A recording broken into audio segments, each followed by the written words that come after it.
Olá, para você que está assistindo esse vídeo. Este vídeo é uma introdução à nossa casa de Padilha. Essa egrégora maravilhosa desta grande rainha. Eu sou Maria de Oxum e a primeira regra desta casa é o Ubuntu. Somos o que somos porque todos somos nós e todos somos filhos de Maria Padilha. Sejam muito bem-vindos! Olá, hoje vamos falar sobre oportunidade. Interessante esse tema se nós pensarmos que a oportunidade vem para todos, no alcance de muitos, mas claro que são escolhas que definem entre a conquista de um para o outro, é exatamente a atitude. Veja só, eu estava olhando aqui que na Nigéria, em vários países da África, né, existe a escassez da água.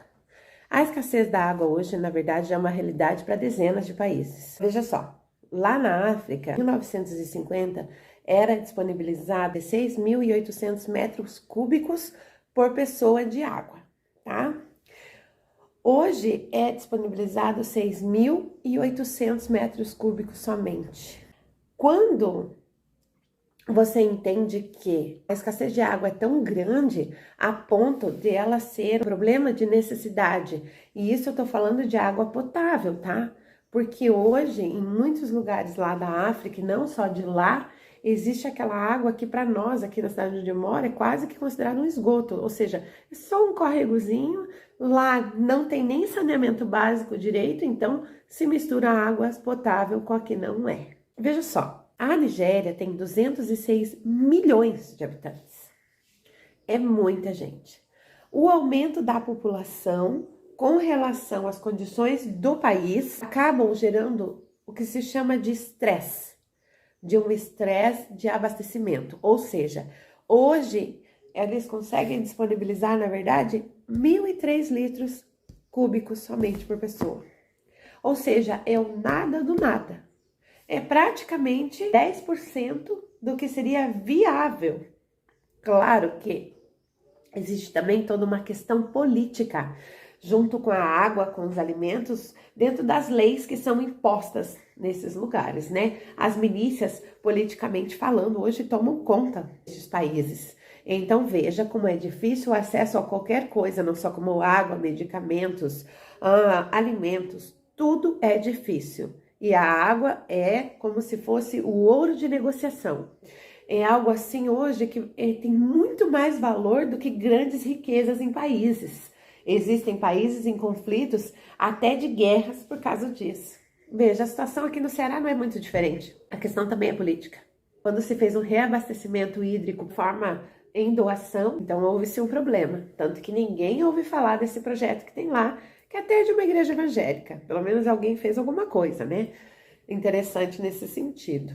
De ser um lugar de seca, mas houve pelo lençol freático uma forma de que essa água venha, daí eles conseguem fazer plantações, a forma de que o vapor suba e consiga restabelecer, né, a chuva consiga devolver, né, que lá a chuva é muito pouco, então era como se fosse uma situação de chuva artificial, então onde o próprio alimento, a terra, a umidade conseguiria devolver isso ao solo, não prejudicando e produzindo mais água. Olha, a ideia é bem interessante. Na Nigéria, por exemplo, então, já não seria muito possível uma situação dessa, mas de repente, com tanta pessoas que trabalham sobre essa causa, talvez, quem sabe, né?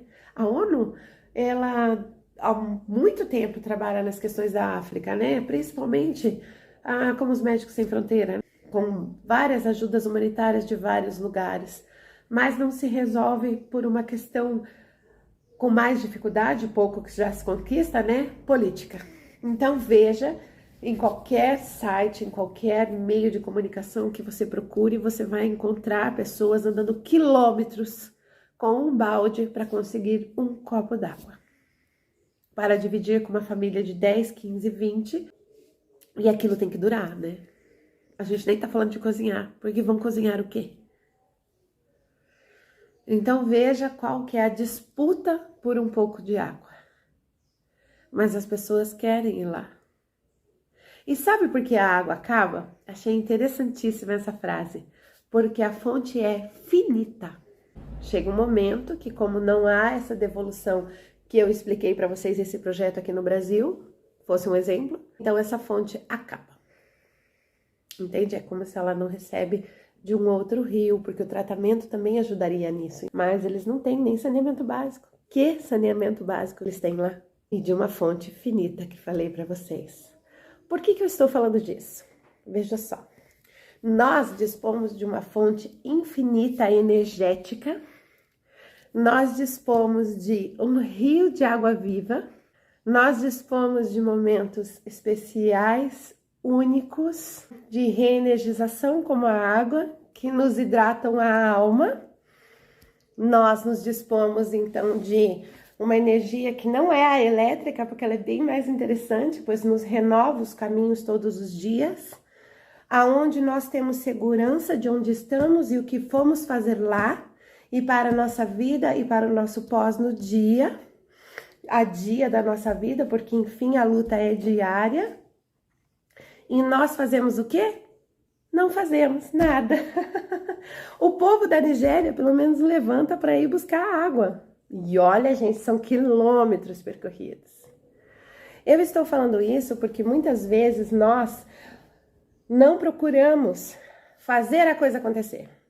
Não nos damos a oportunidade de. Já que o pai Tranca-Ruas fala que penar é escolha, então estamos escolhendo nos privar das coisas que poderíamos fazer. E depois ainda a gente fala que, mas eu tô sem caminho. Mas é que ela até queria, sabe? Não é? Então Padilha, domingo, veio em desdobramento falar comigo sobre vários lados dessa situação. Então, com isso que ela explanou, nós podemos observar que às vezes nós não procuramos a condição. Padilha, viver para a Padilha é priorizá-la. Por questão de ensinamento, por questão de beber da fonte de água viva que falei para vocês. Os cambones sempre ganham muitos caminhos e pode ter certeza que aquela resposta que você fica lá o tempo todo em dúvida intrinsecamente de você, ela vai estar falando ali. Então, qual é a prioridade? Como diz a Padilha, daí tá doce. Entendeu? Mas onde está o compromisso com ela de se dispor aquele tempo de ficar com ela lá? Não só com ela, mas com as outras entidades, enfim. Porque não é um tempo perdido, é um tempo ganho. É isso que ela diz. E errada ela não tá, é assim a frase. Então, nós deveríamos fazer a coisa de uma forma independente, onde ela se vire sozinha. E na hora que nós também clamamos por ajuda, porque somos desesperados, porque nos falta um pouco de ciência dentro de si mesmo, da fé que carregamos, então ela também diga para nós se vire sozinho. Aí a gente arrumou um problema, como ela fala. Então, muitas vezes, nós nos privamos de uma oportunidade que podia acontecer, porque priorizar Maria Padilha na vida não é simplesmente acender a vela e o cigarro, não é? É estudar.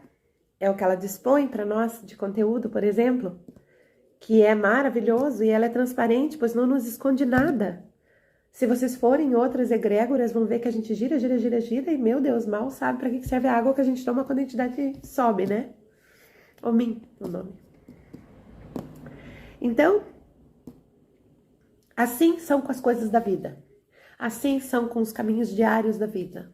Muitas vezes nós não fazemos com que aconteça a oportunidade. Por isso a mãe e o pai falam tanto de Oxum, fazer acontecer, fazer com que o mundo gire. Olha que interessante. Se você hoje estivesse num lugar que você tivesse que andar tantos quilômetros para dividir um copo d'água com a sua família e que esse copo d'água durasse uma semana, será que realmente você iria? Então, é isso que Padilha passa em recado para todos nós. Até onde vamos? Quanto vamos? Até onde nós não transformamos tudo isso num comodismo, aonde a entidade vai lá e faz o papel dela e se resolva porque eu tô sentada aqui esperando. E não funciona assim. Padilha é uma rainha maravilhosa na nossa vida, nos dá a oportunidade de viver para ela. Porque isso é um benefício muito grande. É um luxo você poder viver para uma rainha, poder servir essa rainha da forma que nós podemos. Nós temos acesso. Veja, na Nigéria, eu digo para vocês que se tivesse um balde, eu nem estou falando de uma fonte, no meio da praça, nós teríamos mortes. Um pedaço de pão faz uma aglomeração a ponto de que as pessoas se matem. E provavelmente o primeiro que pegar vai pôr na boca do filho. Ele não vai comer. Porque eles são Ubuntu. Nós temos ela sentadinha ali. Não precisamos nos matar para isso. Então, faça de Maria Padilha uma prioridade na sua vida. De forma prática e real. É isso que ela passa. E recado e desdobramento. Eu espero que todos tenham entendido. Espero que esse vídeo ajude vocês na caminhada. Um axé de Casa de Padilha.